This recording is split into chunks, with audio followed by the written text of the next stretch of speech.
안녕하세요. 여러분의 건강지킴이 여의보감의 조진혁입니다. 안녕하세요. 정규현입니다. 진혁 씨, 저희 여의보감이 벌써 50회를 맞이했더라고요. 박수 한번 칠까요? 네. 근데 네. 저는 50회 가지고 일어나 우리가 500회도 하고 5000회도 할 프로그램 아니겠어요? 그건 그렇죠. 그렇죠. 네. 500회, 5000회 할 때는 더 큰 박수를 그럼 치는 걸로. 그렇죠. 그때는 이제 네. 케이크에다가 촛불 한번 부는 걸로 네. 하도록 하고요. 네. 저는 이 프로그램을 진행하면서 저의 개인적인 어떤 그런 궁금증도 풀 수 있어서 아주 유익하다라는 생각이 드는데, 무엇보다 이 한의학의 과학적인 원리에 대해서 알아보고, 그리고 한의학에 대해서 어떤 갖고 있던 오해를 풀면서 바르고 올바르게 또 널리 한의학을 알리는 계기가 되지 않나 싶어서 MC로서 아주 뿌듯합니다. 네. 저도 이 뿌듯한 동행에 함께 할 수 있어서 굉장히 영광이고요. 오늘 모신 이 두 분 같은 경우에도 여러분들이 알고 있지만 또 자세히 몰랐던 한의학에 대해서 이야기를 전해주신다고 하는데요. 자, 그러면 오늘 1시간 함께 할 두 분 먼저 화면으로 만나보시죠.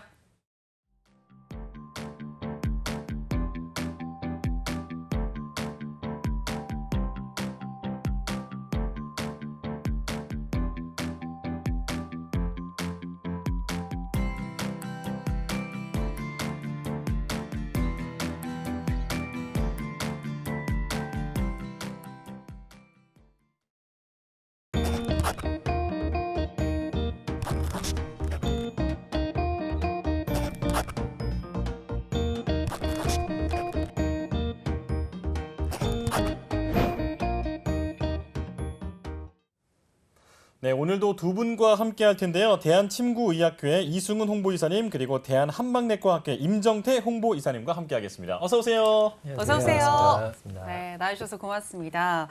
지금 두 분이 서로 다른 이 학회 홍보이사님으로서 나오게 되셨는데, 실제로는 굉장히 또 친한 관계라고 알고 있습니다. 두 분의 인연 어떻게 시작이 됐는지 궁금한데요. 이승훈 이사님, 어떻게 시작이 되셨을까요? 네, 임정태 이사님과 저는 대학 동기입니다. 그래서 아, 대학교 네. 1학년 때부터 굉장히 친하게 지냈고요.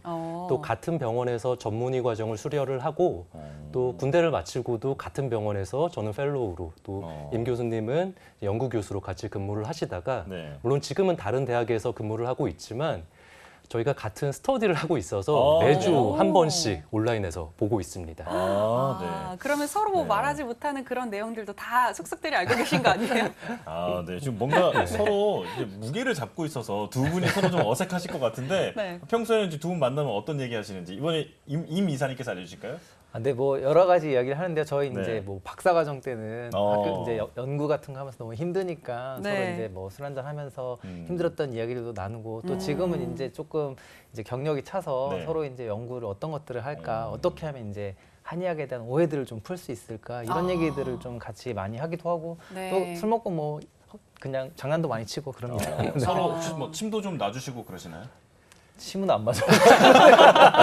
서로 못 믿으시는 거예요. 네. 그런데 사적인 얘기뿐만이 아니라 약간 공적인, 좀 더 건설적인 이야기도 많이 하시는 것 같아서 어떻게 보면 이 두 분의 대화에서 우리 한의학의 미래가 달려있지 않나, 뭐 이런 생각도 드는 것 같습니다. 네. 그리고 실제로 협회끼리 또 많이 이런 협업을 좀 진행하신다고도 알고 있는데요. 이렇게 두 분을 모실 수 있었던 데에는 또 대한여한의사회의 또 역할이 컸다고 알고 있습니다. 이 대한여한의사회와 어떤 좀 협업을 할 수 있다면 어떤 부분을 하고 싶은지도 궁금한데요. 이승훈 이사님께 여쭤볼게요. 네, 그동안 침구 치료는 주로 이제 근골격계나 신경계 질환의 연구가 지금 집중되어 왔었는데, 이제 최근 들어서 여한의사분들도 지속적으로 이제 증가하고 계시고 또 침구 치료 기술도 나날이 발전하고 있기 때문에 이 대한여한의사협회와 더불어서 좀 여한의사 회원분들이 강점을 가지고 침구 치료를 적용할 수 있는 이런 질환군들을 같이 넓혀가면 좋을 것 같다는 생각이 듭니다. 네. 자, 그렇다면 대한한방내과학회에서는 어떤 계획을 갖고 계신지 설명해 주시죠. 네, 그 여자 한의사들과 같이 이제 연구라던가 진료 활동 이런 걸 하다 보면 또 저 와이프도 한의사기도 한데 네.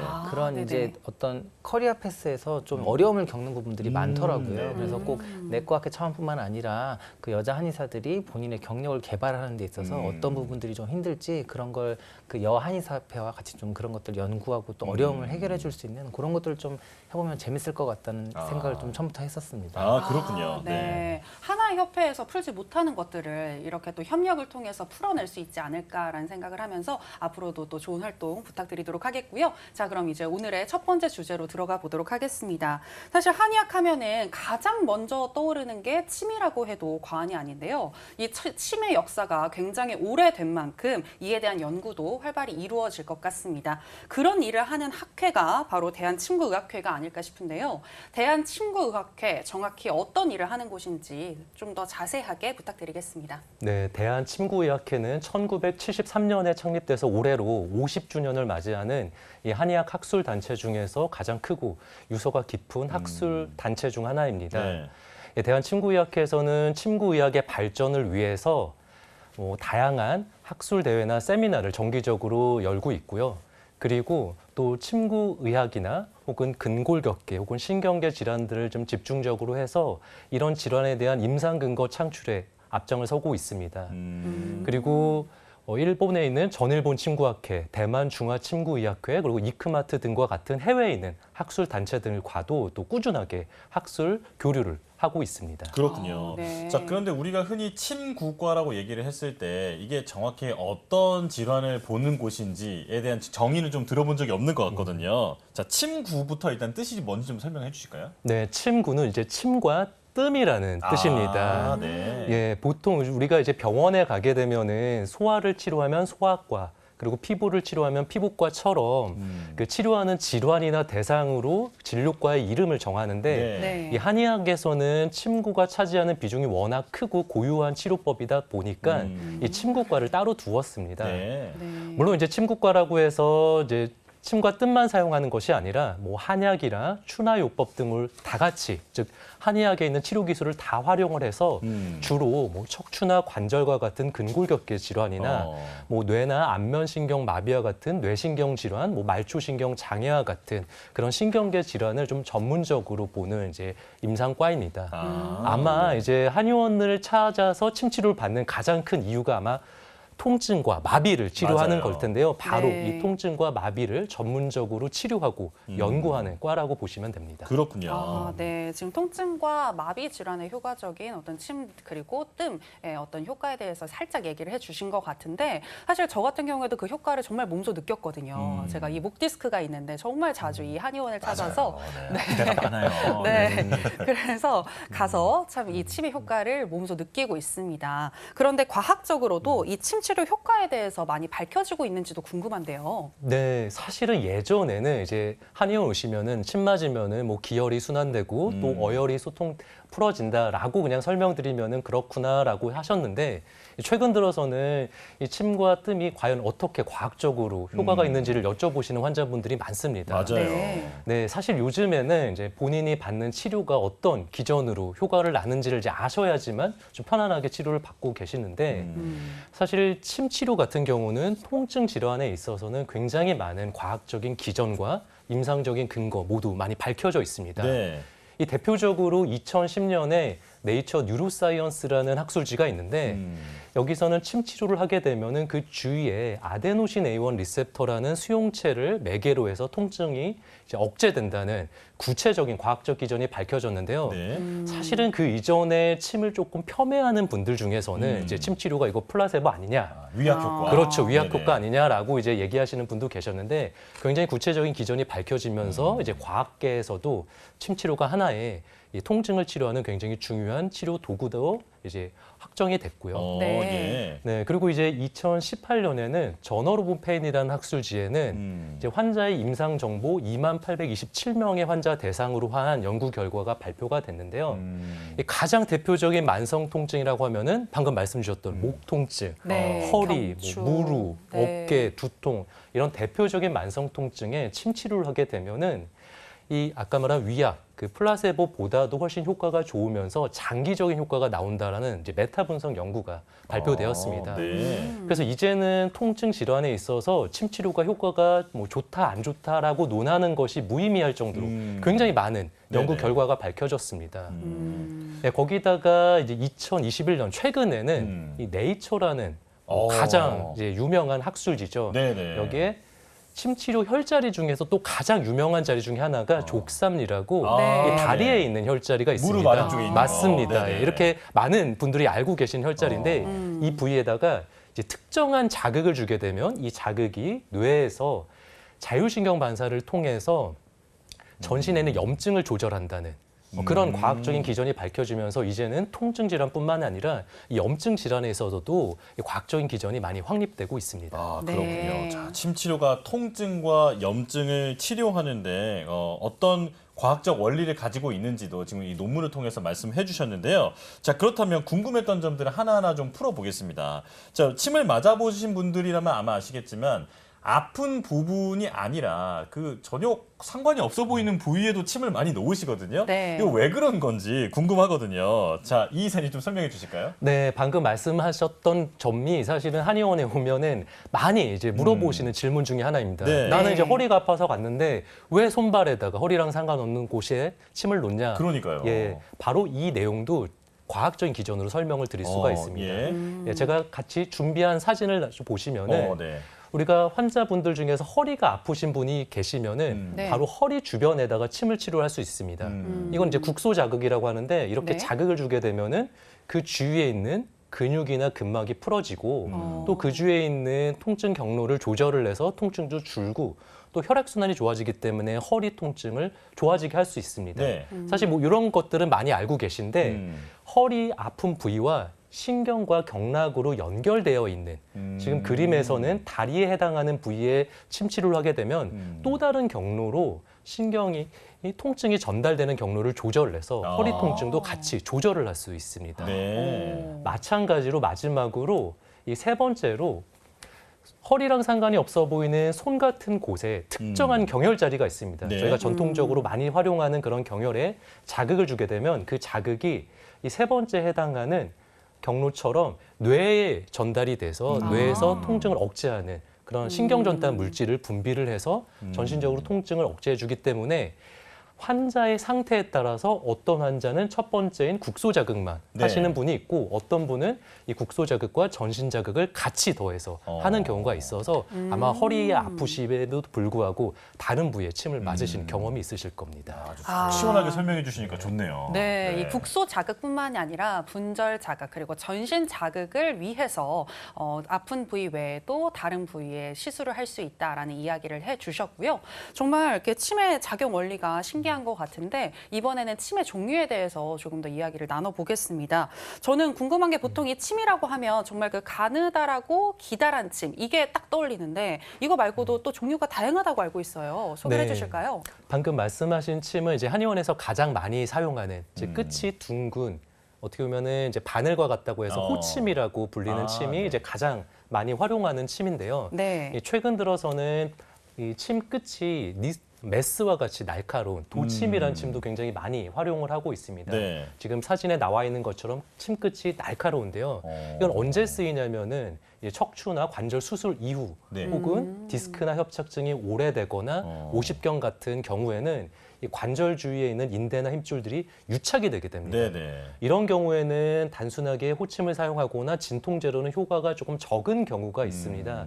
바로 이럴 때 도침으로 그 유착을 좀 풀어주게 되면은 훨씬 더 효과가 좋을 수도 있고요. 네. 네. 지금 보시는 화면처럼 그냥 도침을 하는 게 아니라 MRI 사진을 통해서 정확한 길이를 계산을 해서 치료를 하면 훨씬 더 효과적이고 안전하게 시술을 받으실 수가 있습니다. 네, 훨씬 두껍네요. 더 도침이라는 네, 게. 맞습니다. 네. 네. 자, 그리고 또 뭐 매선이라든지 약침이라든지 이런 얘기도 저희가 많이 듣는데 이거 좀 네. 설명해 주실까요? 예, 또 대표적으로 많이 사용하는 새로운 침 방법이 매선요법이라고 있습니다. 예. 이 매선요법은 이 침 끝에 의료용 약실이 사진에 보시면 약간 이렇게 실이 달려 있는데요. 네. 이 실은 식약처에서 안전성을 인정받은 이제 의료용 약실인데 네. 이 침과 더불어서 이 약실이 인체 내에 주입이 된 다음에 이제 매립이 됩니다.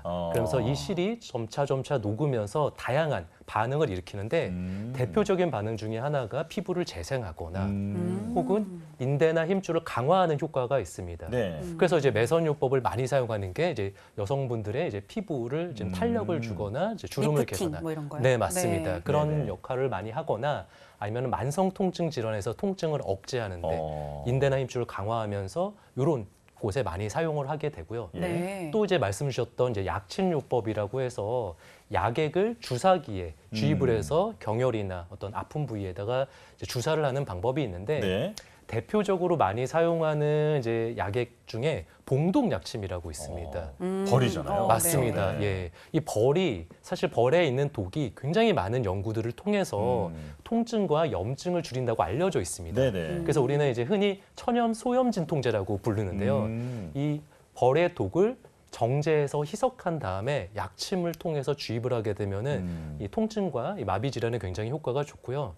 또 이 밖에도 또 태반이라고 알려져 있는 자하거를 네. 이제 정제해서 주사를 하게 되면은 뭐 간 기능 개선이나 갱년기 장애, 만성 통증 질환에 굉장히 효과적으로 사용할 수가 있습니다. 그렇군요. 네, 정말 침의 종류가 다양한 것 같은데요. 좀 일차원적인 질문일 수 있는데 침이 두꺼울수록 좀 더 아플까요? 아, 그렇진 않나요? 아무래도 아플 수가 있죠. 약간. 네, 아. 아플 수가 있기 때문에 사실은 이제 환자의 상태에 따라서 아까 이제 우리 침 치료할 때 국소 자극, 분절 자극, 전신 자극이 있다고 말씀드렸는데 네. 이제 국소 자극 같은 경우 중에서 조금 두꺼운 침을 가지고 이 유착을 풀 때는 그런 침을 사용하지만 전신 자극을 줄 때는 너무 두꺼운 침보다는 이제 호침 같은 침으로 안 아프게 자극을 줘도 충분히 신경이 자극되기 때문에 아마 이제 그런 침이 두꺼울지 안 두꺼울지 걱정은 한의원에서 한의사 선생님들이 적절하게 해주실 거라고 믿습니다. 아, 그렇죠. 네, 네. 환자의 상태에 따라서 다양한 침을 활용해서 치료한다라고 얘기를 해주셨고요.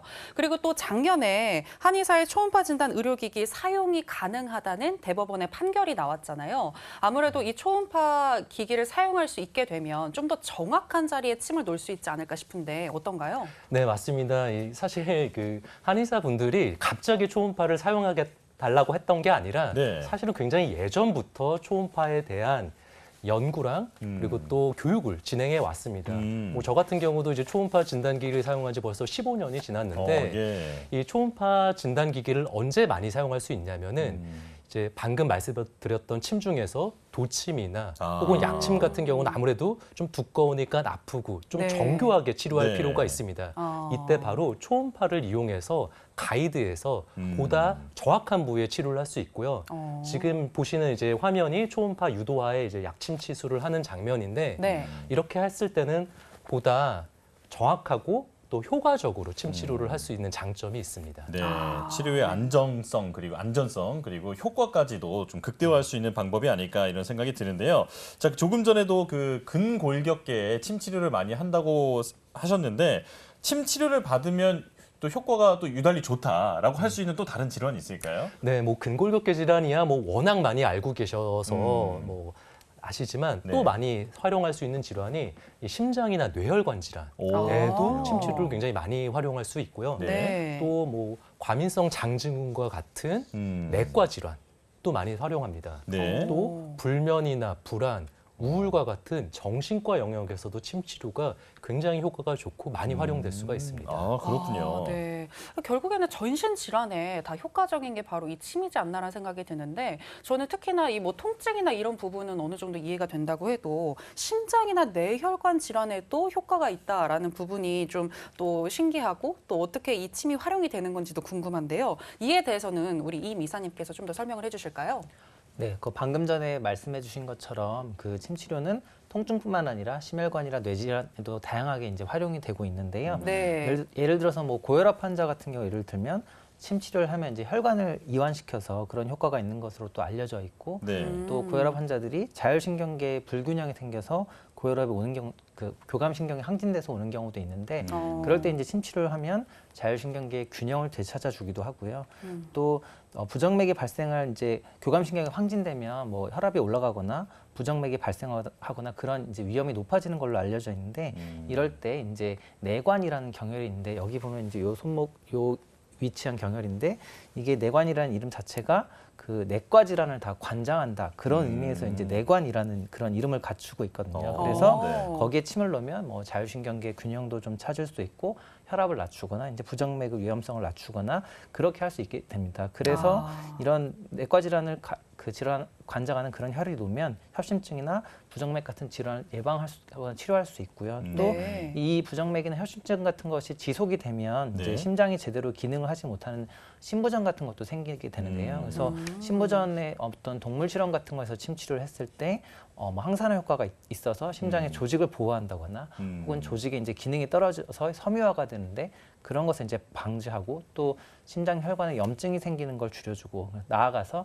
심근세포의 손상을 줄여주고 그래서 이제 심부전의 진행을 억제한다는 그런 동물 실험 연구들이 이제 많이 나와 있습니다. 그래서 아까 말씀해 주셨던 통증과는 이제 다른 기전으로 다양한 메커니즘으로 심장 뇌혈관 질환 등의 이제 악화를 막아주는 효과가 있는데요. 그래서 심뇌혈관 질환의 침 치료를 할 때는 저 환자들한테 이제 침 치료를 하면 한 번에 혈압약이나 혈관 이완제, 또 부정맥 약, 강심제 이런 걸 한꺼번에 먹는 효과가 있으니까 얼마나 이제 편하고 좋으세요라고 이제 말씀을 드리기도 합니다. 네, 그렇군요.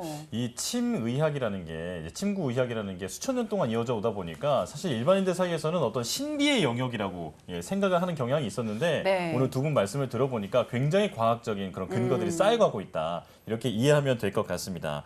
자, 그리고 조금 전에 또 침 치료가 활용되는 그 분야에서 정신과적 그 분야에서 침 치료가 잘 활용이 된다고 말씀해 주셨는데 좀 더 자세한 얘기를 듣고 싶어요. 자, 이승훈 이사님께서 알려주시죠. 네, 뭐 방금 이제 침 치료가 과학적인 영역으로 들어왔다라고 네. 말씀하셔서 이번에도 한번 그런 이제 의미로서 말씀을 드리면은 네. 네. 대표적으로 정신과적인 질환 중에서 불안이랑 우울 증상이 있는데 이런 증상이 있는 경우에는 보통 우리 몸에서 세로토닌이나 노르아드레날린이라는 그런 신경전달 물질이 분비가 좀 저하됩니다. 네. 근데 바로 침 치료를 하게 되면 이런 물질들을 더 많이 분비시켜서 바로 정신과 영역에 활용할 수가 있습니다. 아무래도 우리가 정신과 약이라고 하면 조금 조심스럽죠. 네. 바로 이런 정신과 약을 침 치료랑 같이 병행하게 되면은 그 복용량을 줄일 수 있기 때문에 사실 굉장히 많이 활용이 될 수도 있고요. 네. 또 재밌는 것 중에 하나가 뭐 재밌다기보다는 최근 미국에서는 이 마약성 진통제 때문에 사망자들이 굉장히 많이 늘어서 사회적 문제가 굉장히 커지고 있습니다. 펜타닐이라든지 맞습니다. 막 이런 펜타닐. 거잖아요. 예. 네. 그래서 뭐 오피오이드 뭐 팬데믹이라고 네네네. 할 정도로 굉장히 사회 문제가 되는데 네네. 바로 그래서 미국에 있는 질병통제예방센터 CDC에서도 이 마약성 중독을 치료하는 데 있어서 침 치료를 권고할 정도로 예, 외국에서도 이런 정서적인 부분에 많이 활용을 하고 또 저희가 국내에서도 보게 되면은 최근에 마약 문제가 많이 심각해지고 있죠. 네. 바로 앞으로 아마 이 마약 중독을 치료하는 그런 프로그램 내에 침 치료가 아마 포함되지 않을까라는 이제 생각을 해보게 됩니다. 예. 어, 원장님 네. 그 이사님 저 궁금한 게 이제 네. 침 치료가 그렇게 효과가 이제 좋다 말씀해 주시는데 혹시 침 치료도 뭐 중독성처럼 네. 뭐 맞다가 안 맞으면 뭐 금단이 일어난다든지 그런 것이 없나요? 사실 오히려 바로 침 치료가 네. 그런 중독 질환을 이제 치료를 할 수 있습니다. 그래요? 예를 들면 아까 말한 마약 중독부터 시작해서 뭐 알코올 중독 그리고 또 뭐 담배 중독 같은 네. 경우를 이제 치료를 할 수 있는데 그 네. 이유가 이제 보통 중독이 되게 되면은 뇌에서 보상회로라는 부위를 이제 막 자극을 많이 해서 네. 그 보상회로에서 나오는 도파민을 찾으려고 보통 이제 사람들이 그 행위를 계속하게 되는데 예. 바로 침 치료가 그 보상회로를 같이 자극을 해줘서 그 물질들을 끊을 수 있게 도움을 줄 수 있는 역할을 하게 됩니다. 바로 이게 대표적으로 이제 정신과 영역에서 침 치료가 활용되는 방법이라고 볼 수가 있습니다. 그렇군요. 중독이 되는 게 아니라 중독을 끊을 수 있는 수단이다. 그러니까요. 오, 네. 이 침 치료의 그 몰랐던 면에 대해서 오늘 아주 많이 알게 되는 것 같은데요. 네. 자, 그런데 그 조금 전에 외국에서도 이제 마약 치료에 침 치료를 좀 권장을 한다라고 말씀해 주셨는데 그렇다면 외국에서도 침 치료를 한다는 거잖아요. 네. 뭔가 약간 백인 선생님들이 침을 놓는다든지 이런 게 잘 그림이 안 그려지는데 외국에서도 침 치료를 하고 있나요? 예, 맞습니다. 보통 우리가 침이라고 하면은 뭐 한국, 중국, 일본에서만 한다고 생각하는데 사실 뭐 미국이나 영국 등지에서도 이미 침 치료가 의료 보험에도 적용이 되어 있습니다. 그래요? 그리고 또 재밌는 사실 중에 하나가 국내에 있는 학술단체가 아니라 미국에 있는 내과학회에서 발간한 이 요통에 대한 임상 진료 지침에서도 특히 만성 요통 같은 경우는 그 퍼스트 초이스로 네. 제일 먼저 그런 진통제보다는 침을 사용하라고 권고할 정도로 정말 외국에서도 침을 많이 사용하고 있고요. 또 이제 뭐 침 치료 같은 경우는 유명한 암센터인 MD 앤더슨, 뭐 MSKCC 암센터 같은 곳에서도 암 환자들이 다양한 증상을 침으로 조절을 하고 있습니다. 이전에 네. 그 외국의 침 연구자들과도 교류를 활발하게 하고 계신다고 들었는데 이걸 좀 간략하게 말씀해 주실까요? 네, 사실 이제 저희 침구의학회에서도 외국에 있는 미국이나 유럽에도 침구의학회처럼 어떤 침을 연구하는 학술 단체들이 굉장히 많이 있습니다. 뭐 저도 이런 학술 단체에 이제 매년 참가해서 뭐 제 연구도 발표하고 새로운 어떤 학술 동향도 되어오도록 하는데요. 예. 특히나 이제 유럽 의사들이 중심으로 해서 침을 연구하는 학회 이크마트라는 학술 대회가 있습니다. 네. 방금 사진이 제가 이제 작년에 작년에 이탈리아 볼로냐에서 저도 참석해서 연구를 발표했었는데요. 네. 이때 저희 침구의학회 임원분들과 같이 또 참석을 했었고 또 올해도 네덜란드에서 열리는데 같이 참석할 예정입니다. 네. 근데 제가 또 이제 대한 한의학회 홍보이사도 같이 겸하고 있는데 네. 바로 이 이크마트라는 학술 대회를 2024년 내년 저희 대한 한의학회에서 제주도에서 개최하게 됩니다. 그렇군요. 큰 행사네요. 네, 네. 사실 제 생각에는 아마도 국내 한의학 학술 대회 중에서 가장 큰 대회가 되지 않을까라고 예상하니까 많은 성원과 관심 부탁드리겠습니다. 네, 알겠습니다. 내년 이크마트와의 교류 활동 기대해 보도록 하겠고요. 오늘은 침구 그리고 대한침구의학회에 대해서 몰랐던 내용들을 정말 많이 알게 됐는데 저희가 이야기한 내용들 화면으로 정리해봤습니다. 만나보시죠.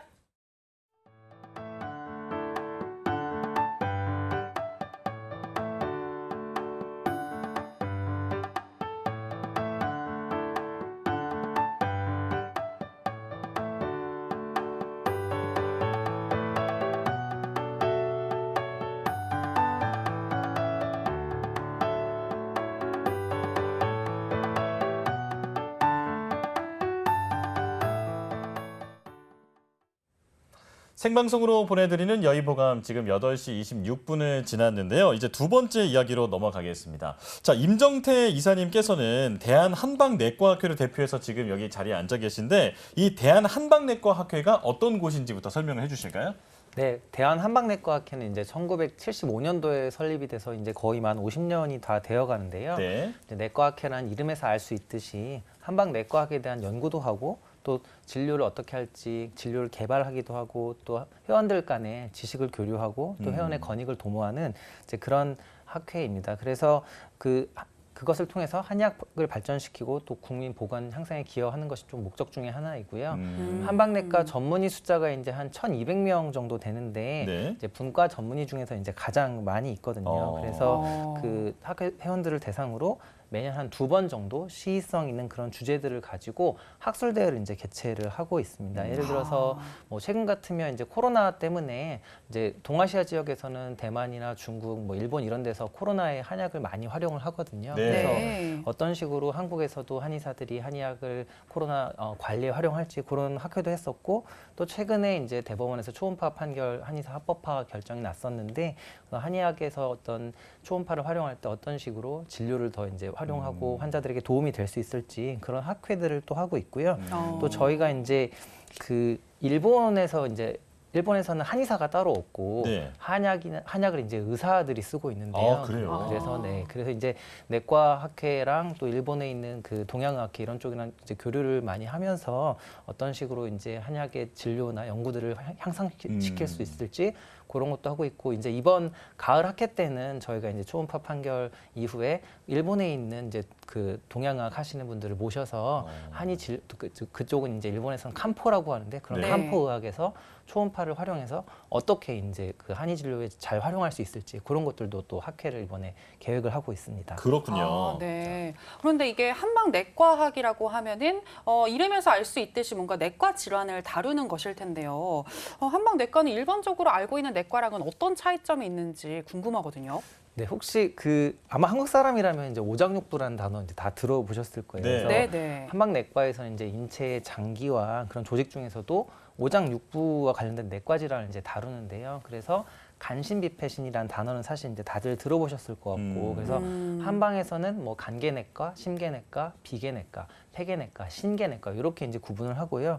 일반적으로 이제 의과에서는 뭐 소화기내과, 뭐 호흡기내과, 순환기내과 이렇게 하는데 그거랑 이제 조금 구분이 달라요. 그래서 이렇게 하면 이제 일반인들에게는 조금 이제 이름이 생소하니까 맞아요. 뭐 간계내과, 심계내과 이런 이름을 이제 최근에는 뭐 간장조혈내과, 간계내과는 간장조혈내과, 또 심계내과는 순환신경내과, 또 비계내과는 위장소화기내과, 폐계내과는 폐장호흡내과, 또 신계내과는 신장내분비내과처럼 조금 이제 사람들이 이해하기 편한 이름으로 좀 바꿔서 부르고 있습니다. 아, 그렇군요. 네. 자, 한의학적으로는 지금 조금 전에 말씀해주신 오장육부 중에 오장을 이제 간신비폐신으로 표현을 한다고 말씀해주셨잖아요. 그렇다면 이 5 부분에 대해서 어떤 질환을 다루고 있는지도 좀 구체적으로 알려주시죠. 네, 간계내과는 이제 간장조혈내과라는 이름으로도 부르고 있는데요. 그래서 네. 이름에서도 알 수 있듯이 간질환, 뭐 지방간이나 완성 간염, 또 그런 이제 간암, 간경변 같은 그런 간질환을 다루기도 하고요. 또 조혈내과라는 이름에서 알 수 있듯이 빈혈이나 혈액순환 장애, 혈액암 이런 혈액질환 등에 대해서 다루고 있습니다. 네. 또 한국 사람들이라면 이제 뭐 피로는 간이야 이런 생각들을 많이 이제 광고 때문에. 익숙하게 알고 계시잖아요. 네. 그래서 그런 이제 그런 보양에 대한 것들도 이제 예전부터 한의학에서 사실 피로가 간과 관련되어 있었다고 알려져 있기 때문에 뭐 아. 쌍화탕 이런 것도 이제 피로를 많이 쓰잖아요. 그래서 네. 그런 이제 그 보양을 하는 질환에 대해서도 간장조혈내과에서 다루고 있습니다. 네. 네. 그다음에 이제 심계내과는 이제 순환신경내과라고 하는데요. 음. 그 흔히 생각하는 심장질환과 뇌질환, 이제 예전에 한의학에서는 심장과 뇌를 어떤 같은 배속으로 봤었기 때문에 아. 그래서 가장 쉽게 이제 흔히 알 수 있는 중풍이나 뇌졸중을 그 이제 심계내과에서 많이 다뤘었고요. 그밖에 부정맥이나 흉통 같은 또 협심증 같은 심장 질환들, 그리고 말초혈관 질환 이런 것도 하고요. 또 신경과에서 다루고 있는 파킨슨이나 치매, 두통, 어지럼증 이런 다양한 신경계 질환들을 순환신경내과에서 다루고 있습니다. 네. 네. 그리고 이제 세 번째 비계내과는 이제 위장소화내과라고도 하는데요. 우리의 입에서부터 항문에까지 이르는 전체, 뭐 구강, 식도, 위, 소장, 대장, 항문 이런 곳에 이르는 소화기계 질환들을 이제 치료하고요. 그밖에 뭐 소화기암 이런 것들도 위장소화내과에서 다루고 있습니다. 네. 그 네 번째로 이제 폐계내과는 폐장호흡내과라고도 하는데요. 이제 폐 질환들, 그래서 뭐 천식이나 폐쇄성 폐질환, 폐암과 같은 호흡기 질환뿐만 아니라 이제 감기 같은 것도 폐장호흡기내과에서 다루고요. 또 알레르기나 면역 질환 이런 것도 이제 폐장호흡기내과에서 다루고 있습니다. 네. 마지막으로 이제 신계내과는 신장내분비내과라고도 하는데 신부전 같은 신장 질환을 다룰 뿐만 아니라 당뇨나 고지혈증, 갑상선 질환 같은 내분비 질환도 다루고 또 비뇨기 질환이나 남성들의 뭐 전립선 질환, 남성 성기능 장애 이런 것들도 이제 신계내과에서 다루고 있는 질환 중에 하나입니다. 그렇군요. 아, 네. 정말 한방내과 안에서도 좀 더 구체적으로 자세하게 세분화해서 나눌 수가 있다라는 부분을 새롭게 알게 됐고요. 그리고 아까 그 내과 질환에 침 치료를 이용할 수 있다 이런 얘기를 살짝 해주신 것 같은데 이 내과 질환 중에서도 침 치료가 효과적인 그런 질환이 있을지도 궁금한데 이 부분에 대해서는 우리 이승훈 이사님께서 얘기를 해주시죠. 네, 내과 질환에서도 침 치료를 많이 활용하는데요. 뭐 네. 대표적으로 기능성 소화불량이나 과민성 장증후군 같은 소화기계 질환을 예를 들 수가 있습니다. 네. 보통 우리가 이제 체하면은 어디 누르라고 하죠? 일단 이 손 사이에 네, 오른다는 그렇죠. 거요? 이제 이 부위 이제 네. 엄지랑 검지에 움푹 파여 있는 이제 합곡이라는 혈자리인데 이제 요 네. 부위를 많이 누르라고는 하는데 사실 더 좋은 혈자리가 있습니다. 어디요? 예, 어디냐면 바로 우리 어깨뼈, 왼쪽에는 어깨뼈랑 척추 사이에 있는 이 격수라는 혈자리인데 예. 사실 저 부위를 왜 누르면 좋냐면은 네. 저 격수혈 위치하는 자리가 위장과 자율신경으로 연결이 되어 있어서 이 격수혈을 자극을 했을 때 위장의 운동성을 좋게 해서 급체한 환자분들을 이제 소화를 잘 지키게 해줄 수가 있습니다. 네. 그래서 이와 같이 우리 내과 질환에서는 이 내장과 신경이나 경락으로 연결되어 있는 혈자리들이 보통 배나 등 그리고 다리에 많이 분포되어 있거든요. 네. 바로 한의원에 가셔서 이런 혈자리에 침 치료를 받게 되면은 이 다양한 이 내과 질환을 치료하실 수가 있습니다. 그렇군요. 아, 네. 자, 그리고 이제 그 한방내과 관련해서 이제 한약에서 가장 큰 오해라고 할 수 있는 문제를 좀 풀어보려고 하는데 이제 한약을 먹으면 간에 안 좋다. 내가 한약 먹고 뭐가 어떻게 됐다 이런 얘기들 어렸을 때도 많이 이제 들어봤거든요. 네. 자, 이거 그 임정태 이사님께서 이 전문가로서 좀 오해를 좀 잡아 주실까요? 네, 제가 정말 이런 질문들을 정말 많이 이제 진료를 하거나 하면서 듣게 되는데요. 네. 이게 어떻게 보면 이제 조금만 생각해 보면 질문 자체가 조금 이상하다는 걸 알 수가 있는데 네. 제가 한번 거꾸로 한번 물어볼게요. 네. 한번 네. 한약에 대비해서 이제 양약이라고 그냥 부를게요. 그러면 양약을 먹으면 간에 안전한가요? 이렇게 물어보면 어떻게 대답하실 것 같아요? 이거는 글쎄요. 정말 케이스별로 다를 것 같은데요, 사람마다. 그렇죠. 그리고 네. 또 뭐 아무리 몸에 좋아도 많이 먹으면 뭐 이렇게 탈이 나거나 그럴 수 있겠죠. 네. 네, 말씀하신 것처럼 사실 한약도 마찬가지인데 음. 생각해 보면은 사람에 따라서 상황에 따라서 질환에 따라서 다르잖아요. 네. 근데 한약도 마찬가지인데 한약 이렇게 뭉뚱그려서 얘기를 하거든요. 예를 들어서 양약을 먹고서 뭐 이렇게 어떤 간 손상이 왔다거나 혹은 이제 가끔 뉴스 때 뭐 감기약을 먹었는데 뭐 스티브 존슨 증후군이라고 해서 피부가 다 박리가 됐다. 네네. 뭐 그런 경우가 이제 있을 수 있잖아요. 네. 근데 뭐 그런 게 있다고 해서 양약은 위험해라고 하는 얘기는 사실은 잘 안 하거든요. 그래서 어떤 약 이제 그런 약의 위험성을 얘기를 할 때는 어떤 약이 어떤 질환이 있는 환자들한테 어떠한 상태에서 얼마나 먹으면 위험하다 이제 이렇게 얘기를 해줘야 되는데 네. 한약은 뭔가 이제 무슨 한약으로 인한 사건이 발생을 하면 한약은 위험해 한약을 먹으면 이제 간에 안 좋아 이렇게 얘기를 뭉뚱그려서 하게 돼요. 네. 그래서 사실 요거는 조금 이제 질문 자체가 잘못된 거고요. 그래서 어. 이제 물론 한약도 어떤 그 간 손상을 일으키는 약재들이 알려져는 있거든요. 예를 들어서 네. 어떤 약들은 이제 많이 먹으면 안 좋다는 것들이 알려져 있는데 그렇지만 그걸 가지고 한약 전체가 어떤 간의 문제를 일으킨다 이렇게 왜곡된 사실을 전달하면 사람들은 이제 한약이 간에 위험해 이렇게 하고 치료를 받으면 그 사람한테 그 약을 주면 좋아질 수 있음에도 불구하고 한약을 먹기를 꺼려하는 경우가 그 진료를 하면서 너무 많이 일어나거든요. 네. 그래서 그러면 그 환자들한테 되게 소중한 치료 수단을 하나 아. 빼앗는 것이기 때문에 그쵸. 그래서 이런 한약의 간에 대한 위험성을 얘기할 때는 밝혀진 사실을 기반으로 이제 얘기를 과장되지 않게 정보를 전달하는 것이 이제 제일 중요할 것 같고요. 그래서 네, 네. 우리가 이제 뭐 어떤 양약이 어떤 그 부작용을 일으켰을 때 양약은 위험해요라고 하지 않는 게 너무나 당연한 것처럼 한약도 특정 어떤 한약을 먹어서 간 손상이 왔다고 했을 때 한약을 먹으면 다 간에 위험해요라고 하는 것은 이제 그건 좀 오해가 있을 수 있다. 그 말을 좀 드리고 싶었습니다. 네, 아주 그러니까 명확하게 지금 말씀해주셨어요. 이사님 말씀이 뭐 사람에 따라서 질환에 따라서 뭐 혹은 약재에 따라서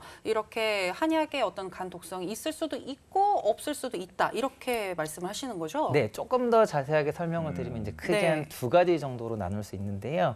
지금 말씀드린 어떤 약재는 이제 먹으면 위험하다는 게 알려져 있는 약재들이 있고 오. 그런 네. 거 이제 그런 거 이제 내인성 간 손상이라고 하는데 네. 그래서 한약인성 간 손상은 이제 크게 두 가지로 나눠요. 지금 설명드릴 내인성 간 손상과 조금 이따 설명드린 계측특인성 간 손상으로 나누는데 그 이제 내인성 간 손상이라고 하면은 그 약이 독성이 알려져 있어서 그래서 이제 많이 먹으면 이거는 간이 안 좋을 수 있다라는 걸 미리 예측할 수 있는 것들인 거죠. 네네. 그래서 이제 근데 사실 한약 처방에 자주 활용하는 약재들은 이게 네. 내인성 간 손상을 일으키는 경우가 아주 흔하지는 않아요. 애초에 이제 그런 약재들은 수천 년간의 임상적인 경험을 통해서 네. 이걸 먹으면 간이 확 나빠져 문제가 생겨 이런 약들은 사실 자주 쓰는 처방에선 조금 자연스럽게 이제 걸러지긴 했거든요. 네네. 근데 이제 화면에서 이제 좀 볼 수 있듯이 그 자주 활용된 지금 화면에 있는 약재들은 많이 먹었을 때 그 간에 안 좋다고 이제 알려져 있는 그런 약재들입니다. 그런데 보시면은 뭐 하수나 박하 뭐 이런 것들 말고는 이제 이름을 이제 못 들어보신 약재들이 좀 많을 것 같은데요. 맞아요. 네.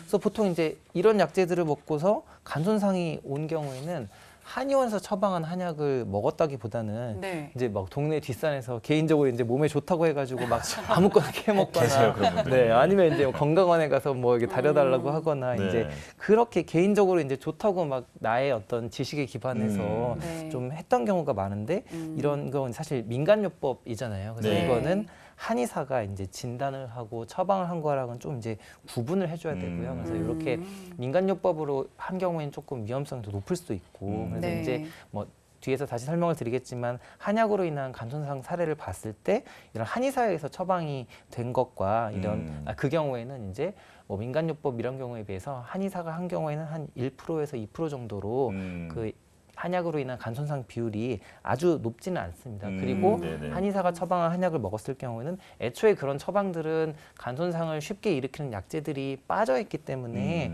그 처방을 뭐 중단하면 대부분 자연적으로 돌아오고요. 필요에 의해서 약을 먹었을 때도 조금 올라가거나 아니면 지속적으로 먹었을 때도 모니터링을 하면 그게 다시 올라가지 않고 내려가는 경우도 많이 있어서 그래서 이제 한약을 먹을 때 개인적으로 막 약재가 이게 몸에 좋대 하고 막 다려 먹으면 위험할 수 네. 있지만 한의사들한테 처방을 받고 혈액 검사를 하면서 모니터링을 하면서 하는 경우에는 대부분 좀 훨씬 그게 이제 안전하다고 알려져 있습니다. 네. 네. 자, 이 모니터링을 말씀해 주셨는데 그 조금 전에 이제 그 약재 자체로 간 손상을 일으킬 수 있는 그런 약재들을 이제 내인성이라고 설명을 해 주셨는데 이런 내인성 그 약재를 반드시 써야 하는 그런 질환들도 있을 거 아니에요. 이제 그런 경우에는 더 면밀하게 이제 관찰이 이루어지겠죠. 네.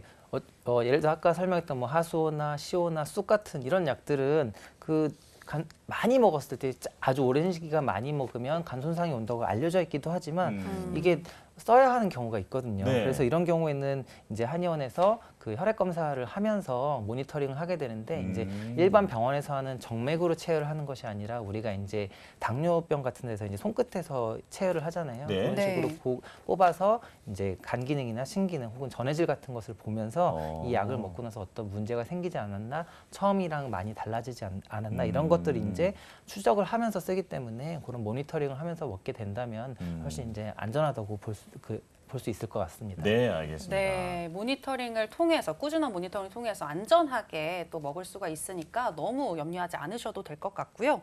그리고 또 사람에 따라서 간 손상이 아까 나타날 수 있다고는 얘기를 해주셨는데 이런 경우를 개체특이적 이 간 손상이라고 부른다고 알고 있습니다. 이 개체특이적 간 손상에 대해서 조금 더 자세히 알려주시면 좋을 것 같아요. 네. 이 부분 얘기해 주실까요? 아까 그 이제 한약인성 간 손상에는 두 가지가 있다고 말씀을 드렸는데 네. 그래서 그 이제 내인성 간 손상은 이미 위험이 알려져 있는 약재를 많이 먹으면 우리가 예측할 수 있는 것이고 네. 이 개체특이성 간 손상은 우리가 생각할 땅콩 알레르기나 복숭아 알레르기 이런 걸 생각하면 조금 더 쉬울 것 같아요. 그러니까 그 자체로는 사실 독성이 있는 약재나 음식이 아닌데 그 사람의 특이하게 그 땅콩 자체가 독성이 있진 않잖아요. 근데 그 개인적으로 특이하게 이런 약을 먹으면 알레르기 반응처럼 이제 간 손상이 올 수가 있거든요. 이게 네. 그래서 이 내인성 간 손상에 비해서 개체특이성 간 손상은 비율은 조금 더 적은데 이게 이제 용량이랑은 상관성이 없어서 조금만 먹어도 막 이렇게 그런 게 나오기도 하고요. 또 잠복기가 길어서 이 잠복기가 길다는 얘기는 한 달, 두 달 잘 먹다가 치료 잘 되고 있는데 어느 날 갑자기 이제 간 기능 수치가 올라가는 경우가 있거든요. 그리고 네. 또 그럼 이게 문제인가 싶어서 다시 투여하면 근데 또 그때는 문제가 없기도 하고 그래서 이런 이제 개체특이성 간 손상이 있는 경우가 사실 좀 더 한의사들 입장에서는 까다롭기도 한데요. 이 경우에도 사실 이 경우는 예측이 불가능하거든요. 그래서 네. 원래는 이제 독성이 없다고 알려진 약재이기 때문에 그래서 이 경우에도 한의사들이 이제 면밀하게 이제 진단을 하면서 또 아까 얘기 드렸던 혈액 검사를 하고 또 어떤 간 손상이 일어났을 때 나타나는 특징적인 증상들이 이제 있거든요. 그걸 보면서 처방을 해 나가면 이제 그 개체특이성 간 손상도 한의사에서 모니터링을 하고 좀 더 안전하게 처방을 할 수 있을 것 같습니다. 네, 자 알레르기와 비슷하다고 설명해 주시니까 아마 많은 시청자분들께서도 쉽게 이해를 하셨을 것 같아요. 네. 자 그렇다면 조금 전에 살짝 언급을 해주셨지만 이런 이제 한의사가 전문적으로 이제 처방을 해주는 한약을 먹었을 때 어떤 간 손상의 그 문제가 발생하는 그런 비율 조금 더 구체적인 수치가 있을까요? 네, 이게 이제 한약의 간 문제가 됐던 게 2000년대 초반 저희 학교 다닐 때부터 막 이런 것들이 문제가 많이 됐었거든요. 네. 그래서 이제 저희도 이제 이승훈 이사님이랑도 많이 얘기를 했었는데 이런 데이터가 생겼으면 좋겠다라는 얘기들을 많이 했었는데 네. 이제 그 전에도 뭐 국내외에서 자료들이 이제 많이 나왔었어요. 그런데 이제 그 2017년도에 한의학연구원에서 이제 큰 마음을 먹고 이제 전국에 있는 11개 이제 한방병원을 이제 모아가지고 환자들을 이제 쭉 모아서 이제 전향 후양 기존에 있던 자료를 보고 한 게 아니라 작정하라고 이제 환자를 모아가지고 1000명 모으자 해가지고 1001명을 모았던 연구가 있거든요. 네. 그래서 이거를 이제 전향적 관찰 연구라고 하는데 아마 이제 여기 비용도 시간도 엄청 많이 들었기 때문에 당분간은 이거를 뛰어넘는 연구가 한국에서는 나오기가 좀 힘들 거예요. 돈도 네네. 이게 막 몇 년 관찰하고 한 거여서 그래서 이 연구에서 이제 한의학연구원이 주도로 해가지고 전국 10개 한의과대학 부속병원에서 1001명 명의 환자를 모아서 뭐 한약과 양약을 같이 먹거나 혹은 뭐 한약만 먹는 입원 환자들 이렇게 해서 간 기능이 어떻게 변했는지 봤는데요. 네. 그래서 이제 한약만 먹었던 사람이 한 370명 정도 되고 같이 한약약을 같이 먹었던 사람이 623명이었는데 각각 3명씩 그래서 총 6명. 그러니까 1000명 중에서 한 6명이니까 0.6%죠. 그렇네요. 그래서 그 정도에서만 이제 한약으로 인한 약인성 간 손상이 발생을 했었고요. 또 그분들은 약물을 끊었더니 전부 다 이제 자연적으로 자연 수치로 정상 수치로 돌아왔었고 그래서 한의사회에서 투약이 이루어지고 이제 혈액 검사를 하면서 증상을 면밀하게 이제 모니터링했을 때는 그런 약인성 간 손상이 발생할 확률이 1% 미만이다. 그리고 그 경우에도 약을 중단하면 대부분 다 자연적으로 회복된다는 걸 알 수 있었고요. 그래서 이 연구가 나왔을 때 저는 이제 한방내과 전문의라는 게 너무 이제 기뻤었거든요. 그래서 환자분들한테도 아 이거 봐라 이렇게 비교적 안전하고 또 끊으면 더 좋아지니까 네. 너무 걱정하지 마시고 한약 드셔도 된다 이런 얘기들을 이 연구가 나온 이후에는 자신 있게 이제 해드리고 있습니다. 어떤 이정표 같은 연구였네요. 네. 그러게요. 네, 한약의 안전성에 대한 내용을 연구를 통해서 또 알아볼 수 있었다라는 내용을 더 들어볼 수 있었고요. 그리고 또 한약에서 중요한 게 이 약제 관리가 아닐까라는 생각이 드는데 약제 관리는 보통 어떻게 이루어지나요? 사실 또 예전에 이런 한약의 안전성 문제에서 약제가 관리가 잘 안 돼가지고 그런 문제도 많았었는데요. 사실 한약이라는 건 이제 식물이기 때문에 뭐 독성이 있는 약제가 다른 약제가 실수로 이제 들어온다거나 아니면 또 품질 부분에서 이제 보관하거나 건조할 때 뭐 곰팡이나 중금속, 살충제 이런 것들이 들어오거나 이런 수가 있는데 예전에 이걸 관리하는 기준이 없었는데 식약처랑 한의기랑 이 부분들을 이제 문제로 인식하고 계속적으로 이제 품질 개선 노력을 해서 그 시장에서 식품으로 유통되는 한약이 아니라 한의원의 약재로 들어오는 한약들은 농약이나 중금속, 이산화황 이런 것들을 성분을 다 검사를 하고 또 불순물이 섞여 있는지 육안으로 확인을 해보기도 하고요. 또 효과를 내야 되기 때문에 어떠한 성분들이 일정 이상 포함되어 있는지 그런 것들을 다 이제 만족을 해야지만 한의원에 들어올 수가 있습니다. 그래서 한의원의 약재로 들어온 약들은 이제 그 예전과는 다르게 식품보다 훨씬 더 엄격한 기준을 거쳐서 안전과 효과를 내기 위해서 식약처와 이제 한의계가 협조를 해서 같이 잘 관리를 하도록 노력을 하고 있습니다. 네. 네. 자, 안전은 물론 약효까지 철저하게 검증을 하기 때문에 믿고 먹어도 된다. 이렇게 이해를 하면 좋을 것 같습니다. 자, 한의내과에서부터 한약에 대한 오해까지 상당히 많은 이야기를 나눠봤는데요. 저희가 내용을 간략하게 정리해봤습니다. 화면으로 만나보시죠.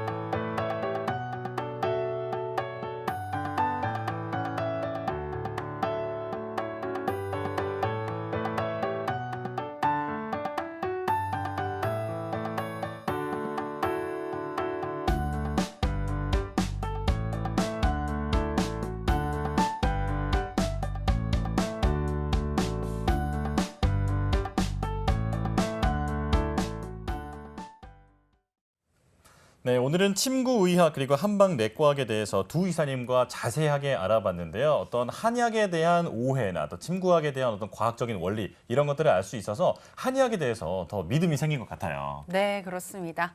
자, 여의보감 저희가 준비한 내용은 여기까지입니다. 저희는 내일 이 시간 또 알찬 건강 정보로 다시 돌아오도록 하겠습니다. 함께해 주신 여러분 고맙습니다.